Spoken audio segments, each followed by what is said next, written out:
Difícil, después de estas tres alocuciones. En primer lugar, sin ninguna duda, agradecer a Pablo da Silveira y a Omar Paganini haber aceptado la invitación que le hicimos desde el partido para participar de este evento. Destacar particularmente la iniciativa de Carlos San Marco, que es el que propuso e impulsó la necesidad, yo diría la obligación moral que teníamos de hacer este reconocimiento, este homenaje en el momento que se están cumpliendo los 100 años de su nacimiento.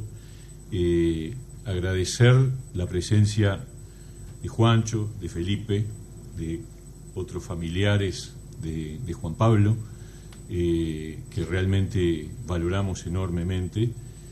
Sentir que había casi que una necesidad imperiosa de dar esta señal.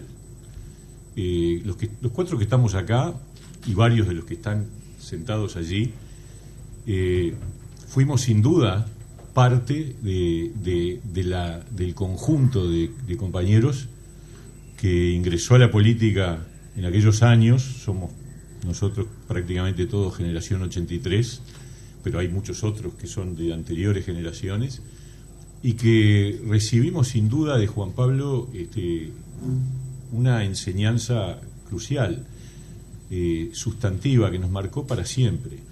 Esa es la realidad, incluso habiendo tenido discrepancias, porque quien habla las tuvo, y sin duda que no las quiero negar, porque sería no decir la verdad, pero tuvimos discrepancias en cuestiones que tienen que ver con caminos o decisiones puntuales, pero siempre con una sensación de que Juan Pablo era quien nos mandaba las señales ideológicas y programáticas de por dónde transitar. Yo igual que los tres que me antecedieron en el uso de la palabra, tengo que destacar el mismo libro. Pero la verdad, yo leí ese libro, Mística, Desarrollo y Revolución, y dije, este libro me interpreta completamente. Es decir, tenía una capacidad de análisis y de defensa de valores fundamentales en tiempos donde esas cosas no eran tan fáciles de defender. La democracia entendida en su amplitud y no con esas ambigüedades que en aquella época, en los 60, se incorporaban de la relatividad de la democracia y vinculado con otras apuestas. Lo de Juan Pablo era radical. Era un tipo que si uno tuviera que... Es muy difícil sintetizarlo en pocos valores, porque fue multidimensional. Fue una persona de una capacidad intelectual y al mismo tiempo de una capacidad ética profunda, y también de una capacidad política, de mirar lejos. Era mucho más un estadista, pero también era un político de la vida cotidiana, que tomó decisiones muy complejas. Ustedes se imaginan en los años 60 defender la democracia así, sin ambajes, sin atajos, pero también decir que el camino de la transformación era un camino democrático. Cuando estaban en pie las imágenes del camino de la violencia, de la guerrilla, de la revolución, no entendida como la entiende Juan Pablo en ese libro que denominó Mística, Desarrollo y Revolución, sino de otra manera, por la fuerza, por la lucha violenta. En eso Juan Pablo nunca transó, y siempre reivindicó el camino democrático, el ideal democrático, que era un poco el concepto que estaba fuerte en su libro, y estuvo dispuesto a pagar los costos que significaban esas posiciones. Y vaya si los pagó, sin duda.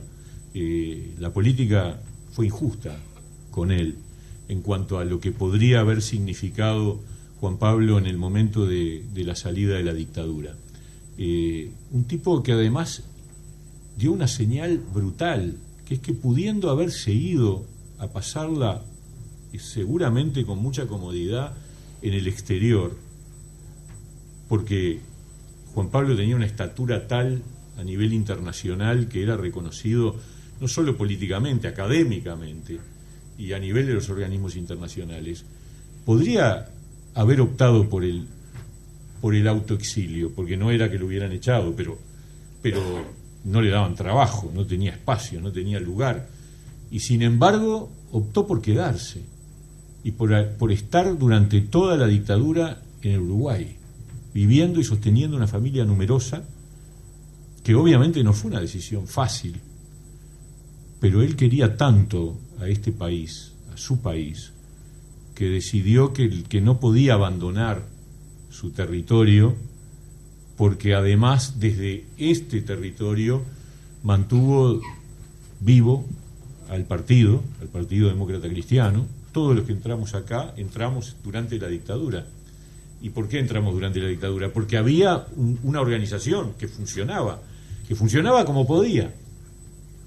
Obviamente, en una zona gris, en donde la tolerancia era un riesgo permanente, y de hecho vivimos varios episodios donde hubo reacciones del gobierno dictatorial de la época que implicaron incluso hasta el desmontaje durante un tiempo de la estructura partidaria. Y ciertamente Juan Pablo, con su decisión de quedarse, fue clave para mantener vivo al partido y para que además ese Partido Demócrata Cristiano fuera un actor central. Carlitos San Marco era el secretario general de la Juventud cuando todos nosotros entramos, y allí aprendimos a hacer política y a entender lo que significaba la lucha por la libertad.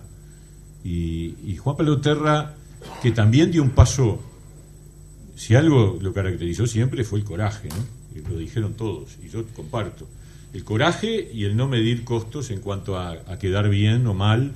No calculaba en ese sentido, era coherente con su pensamiento, cosa que en política es extremadamente difícil y también muchas veces es costoso.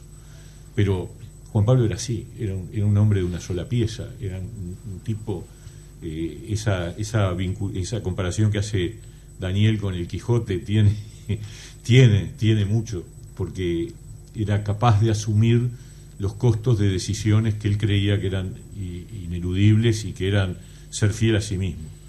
Y vaya si lo fue, siempre. Pero tomó una decisión en los 60 que en el mundo demócrata cristiano fue vista poco menos que como un pecado, cuando creó y firmó la gestación del Frente Amplio del 71. Pero un Frente Amplio que era coalición y que siempre él reivindicó que tenía que ser un conjunto de ideas distintas, de partidos distintos, con diferencias ideológicas pronunciadas, que él siempre señaló, destacó y subrayó. Y luego también fue profético en decirnos que esto no funcionaba y que había que dar un paso al costado. Y a algunos nos costó un poco más, pero tenía razón.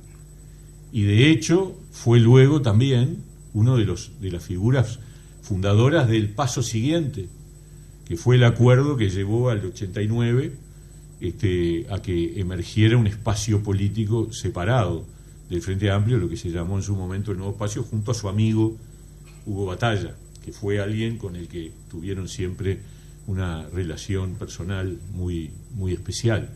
Y ahí también otra vez, valiente, coraje, capacidad de tomar decisiones sin medir costos.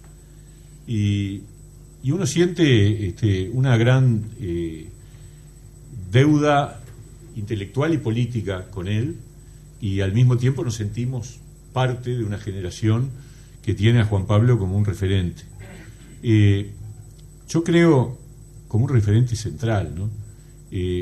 Un hombre que además fue reconocido en el mundo demócrata cristiano como una de las figuras, o sea, capaz que acá mucha gente no conoce, pero Juan Pablo Terra era una de las figuras internacionales de la democracia cristiana. No era un dirigente del Uruguay, no, era un dirigente internacional, reconocido por las grandes figuras de la democracia cristiana de los años 60 y 70 y también de los 80, y terminó en una vicepresidencia de la Organización Demócrata Cristiana a nivel mundial. Y en tiempos en donde esa organización era una organización muy importante. De hecho, Europa estaba dividida básicamente entre demócratas cristianos y socialdemócratas. Y él era una figura del mundo demócrata cristiano, que trascendió fronteras. No solo, yo no quiero hablar de la parte académica, quiero hablar del Juan Pablo Terra político, porque me parece que ese es el sentido. Y tampoco quiero caer en la falta de respeto de atribuir qué hubiera hecho Juan Pablo si hubiera estado cuando en las actuales circunstancias o en anteriores circunstancias.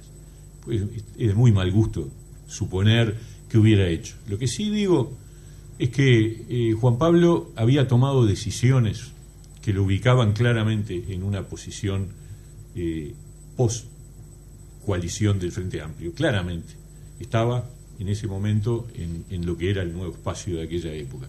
Y fue un gran constructor de la renovación del pensamiento, que nosotros mamamos y luego adoptamos como juventud en aquellos tiempos del 87, 88, 89, tomamos nota y tradujimos en algunos documentos que los que estamos acá fuimos coautores, redactores además, de aquello de una izquierda nueva para una patria nueva, se llamaba el texto que la juventud del PDC elaboró en los años 80, cuando ya estábamos en la idea de que había que abrir un cauce distinto. Y Juan Pablo fue precursor en todo eso. Y Juan Pablo fue alguien, además, que no tuvo ningún tipo de problema en defender sus ideas. Y eso es una lección que los que hacemos política cada tanto tenemos que recordar. Porque la política tiene sus tentaciones, tiene sus atajos, tiene sus digamos, sus imágenes que a veces se convierten en tentaciones para ir por el costado, cuando esas cosas se presentan hay que recordar a Juan Pablo. Juan Pablo nunca optó por atajos, al contrario, Juan Pablo siempre reivindicó el camino de ser fiel a sí mismo y de un ideario político, ideológico, que yo la verdad siento que sigue siendo el que uno recibe. Entonces nosotros, desde el Partido Independiente, cuando definimos las actividades cumpliendo 10 años, hicimos un ciclo que se llamó Los Inspiradores. ¿Por qué? Porque entendíamos que no podíamos atribuirle a algunas figuras que ya no estaban, estoy hablando de Hugo Batalla, de Selmán Michelini, de Carlos Quijano y de Juan Pablo Terra, no podíamos apropiárnoslo porque eso es una falta de respeto, pero sí reivindicarlos y reconocerlos y recordar que humildemente nosotros sí nos sentimos herederos de un pensamiento, nos sentimos parte de un camino que se empezó a construir hace ya mucho tiempo y donde Juan Pablo fue el que nos interpretó mejor en esa obra fantástica que todos reivindicaron y que para mí también fue decir ese día cuando terminé de leer ese libro, dije, esto es lo que me interpreta a mí, y la verdad era obligatorio para el Partido Independiente, en el medio de tantos actos de recordación y de rememoración de una figura tan multidimensional, tan fecunda, con tanta capacidad de darle al país diversos aportes. Bueno, nosotros teníamos que marcar esta señal de reivindicación y al mismo tiempo de ratificación de nuestras convicciones en una línea en donde Juan Pablo marcó un camino que todos nosotros tratamos humildemente y sin tener la pretensión de alcanzarlo, simplemente de ser fieles a aquellas ideas. Muchas gracias.